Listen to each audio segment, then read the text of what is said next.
Sejarah Datu Parulas Parultop.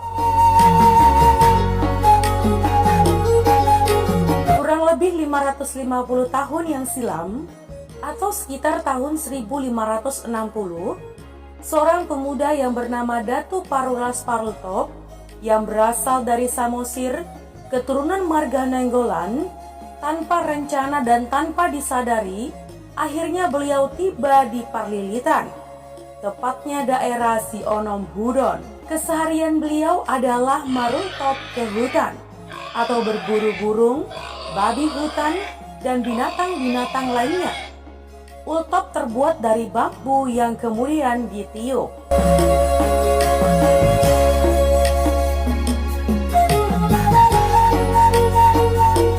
Ya teman, hari demi hari kegiatannya marultop hingga tanpa disadari telah sampai di kawasan hutan belukar Parlilitan. Sesampainya di Parlilitan, pertama sekali dia berada di wilayah pertanian dan ada sebuah gubuk milik petani di sana. Begitu melihat gubuk, dia tidak langsung masuk teman, tetapi hanya mengamati dari jauh saja. Dan kondisi Datu Parulas Parultop saat itu tanpa pakaian yang lengkap karena sudah lama di hutan dan tidak pernah kembali ke rumah. Dan beliau juga memiliki banyak hasil buruan seperti burung dan babi hutan pada saat itu.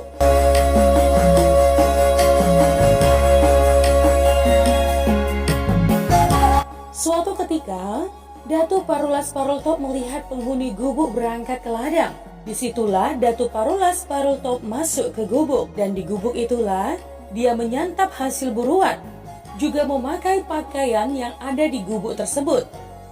Jikalau sudah sore, Datu Parulas Parultop meninggalkan gubuk tersebut teman, karena dia mengira bahwa penghuni sudah akan kembali ke pondok.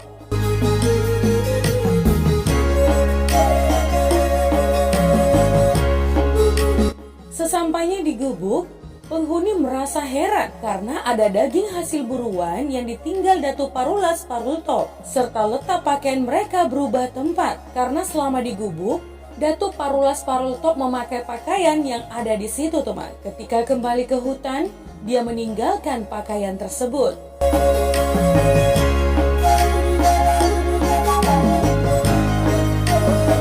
Ya, penghuni gubuk adalah marga Simbolon dan memiliki putri.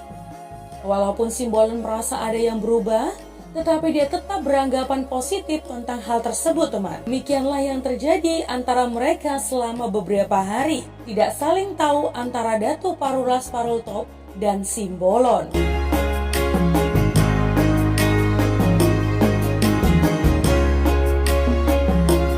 Pada suatu hari, Datu Parulas Parultop tertidur di gubuk hingga Simbolon kembali ke gubuk dan memergokinya teman.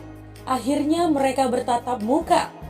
Dan Datu Parulas Parultop menyuruh mereka agar jangan masuk dulu karena dia mau keluar dan merasa malu karena tanpa pakaian. Dan akhirnya mereka pun pergi menjauh hingga Datu Parulas Parultop meninggalkan gubuk. Dan tak lama kemudian, akhirnya mereka bertemu kembali dan berkenalan, saling mengetahui asal-usul mereka sehingga mereka menjadi dekat satu sama lain.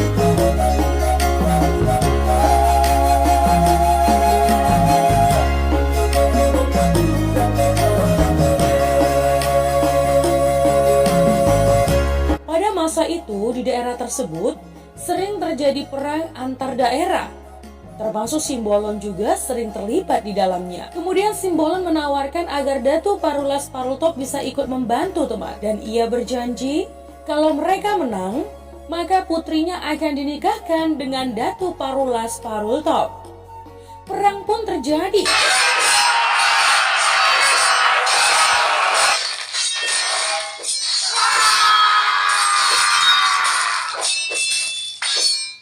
Dan dimenangkan mereka berdua. Dan akhirnya Datu Parulas Parultop dinikahkan dengan putri Simbolon. Dan mereka pun membentuk keluarga dan memiliki keturunan yaitu Pusuk Buaton Mahulae. Semasa hidupnya, Datu Parulas Parultop dikenal masyarakat adalah orang yang cerdik, pintar, sering berpetualang, dan berburu atau marultop.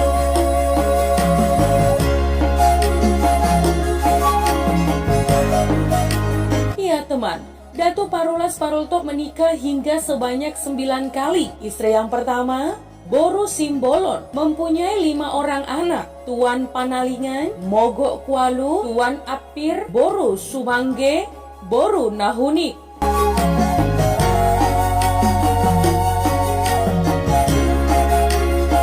Hari demi hari, tahun demi tahun berjalan, anak-anaknya pun sudah besar. Dan kebetulan di depan rumah mereka ada pohon ute atau jeruk. Boru Sumangge termasuk putri yang cerdas dan baik hati terhadap saudaranya. Dan pada suatu ketika, Boru Sumangge memanjat pohon jeruk dan menawarkan kepada saudaranya laki-laki. Pertama dia menawarkan kepada abang pertama, "Yang mana jeruk kamu mau itu?" Tuan Panalingan menjawab, "Ambillah yang di pucuk." Lalu dia mengambil sambil berkata, "Mulai hari ini, margamu marga pusuk." Kemudian untuk Mogok Kualu, dan dia menjawab, "Buatlah lemuri rohan." Atau, "Ambillah yang kamu mau." Lalu jeruk diambil sambil berkata, "Mulai hari ini, margamu marga buaton." Dan untuk abangnya yang ketiga, yaitu Tuan Apir, dia menjawab, "Mahulai petaho." Yang artinya, "Ambillah seperti abang juga." Dan dia berkata, "Mulai hari ini margamu marga Mahulai." Inilah asal mula terjadinya marga Pusuk Buaton, Mahulai, yang berada di daerah Pusuk Parlilitan.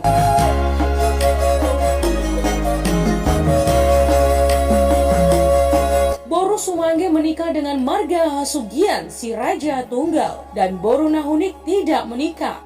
Dan sampai saat ini menjadi si Sombaon di Dolo Somaila atau gunung. Tuan Panalingan menikah dengan Boru Sihotong Simarsoid dari Dairi. Dan keturunannya adalah semua marga pusuk yang ada di dunia ini. Mogok Kualu juga menikah dengan Sihotang Simarsoid. Dan keturunannya adalah semua marga buaton yang ada di dunia ini. Dan Tuan Apir 2 kali menikah. Istri pertama Boru Sihotang Simarsoid, dan yang kedua Boru Simanulam.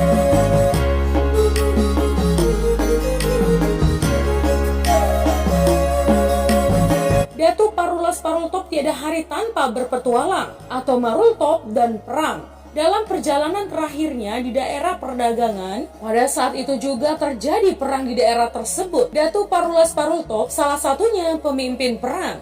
Beliau sering bersembunyi di pokok beringin atau hariara. Salah satu kesaktiannya adalah mampu bertahan hidup walaupun tidak makan dan minum hingga berbulan-bulan. Daerah Simalungun, tepatnya daerah perdagangan, adalah perang terakhir keterlibatannya. Dan saat itu perang sangat sengit, teman.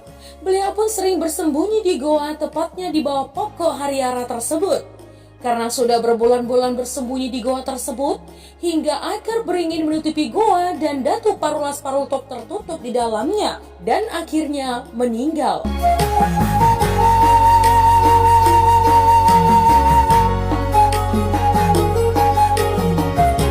Daerah tersebut sekarang menjadi tempat yang sering dikunjungi para peziarah, yaitu perbatasan 50 dengan perdagangan. Bahkan ada yang mengatakan bahwasanya Datu Parulas Parultop sebenarnya lebih sakti dari si Singamangaraja.